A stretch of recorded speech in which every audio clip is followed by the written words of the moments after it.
Kung totoong 238,000 miles ang buwan mula sa Earth, ay bakit kaya itong i-zoom ng napakalinaw gamit ang DSLR camera? Gayon din, ang araw, kung totoong 93 million miles ito mula sa Earth, ay bakit nakikita natin itong nasa likod lamang ng mga ulap? Ang araw ay nagmumukha lamang na sumisikat at lumulubog dahil sa ating perspective.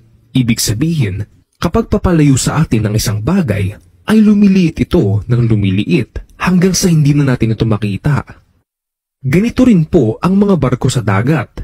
Hindi po sila nawawala sa ating paningin dahil sa kurba di umano ng mundo. Nawawala sila dahil sa limitasyon ng ating paningin.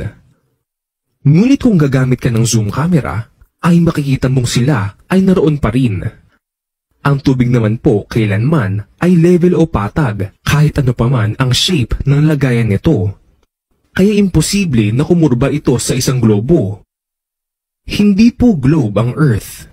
At kahit nasa pinakamataas ka pang bundok o maging sa loob ng eroplano, ay wala kang makikitang kurba sa mundo. I was reading a lot of stuff on the flat Earth. Okay, yeah. True. That's true? Yeah. Okay, alright, cool. Alright. God bless, brother. Did you notice any curvature while we were up there? Curvature? No. No, there's no curvature? It's just all flat. Kapag nagpalipad ka naman ng isang high-altitude balloon na may nakakabit na normal camera lens, ay ganito ang makikita mo sa itaas. Flat at walang kurba ang mundo.